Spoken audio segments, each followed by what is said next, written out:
Defendants in the Piarco corruption cases will know next month whether they have to stand trial or will have their cases discharged. Justice Mira Dean Amora made the promise to attorneys who spent the week arguing whether the repeal of Section 34 of the Administration of Justice Act was constitutional. It's been a week of legal arguments on issues at the core of the Constitution: separation of powers, due process, alleged abuse of power, in this case by the Attorney General and the Director of Public Prosecutions. Oral submissions came to an end in the High Court today, but not before the attorneys for the Piarco defendants had the final say. Lord David Pannick's defense of the AG hinged partly on the claim that the repeal of Section 34 doesn't trample on due process because the Piarco defendants can still get a fair trial. But Michael Belloff, the Queen's Counsel flown in by Maritime Financial Services, today rejected that statement as ignorant of one important fact: the proclamation of Section 34.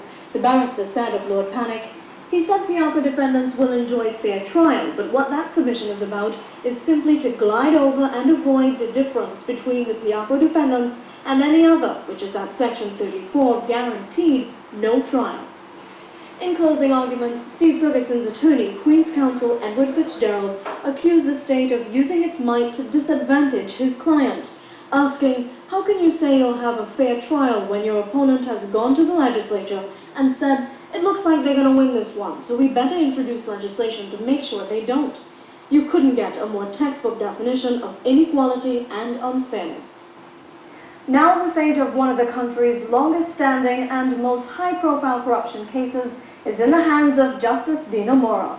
If she rules on the side of the claimants and declares the repeal of Section 34 unconstitutional, the provisions of Section 34 would still stand, and a permanent stay of the Piarco corruption cases could be granted.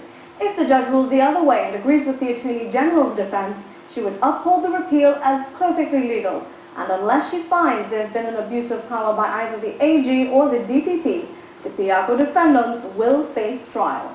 She has promised to deliver her judgment before the court goes on Easter recess on March 28th. Fane Richards, TV6 News.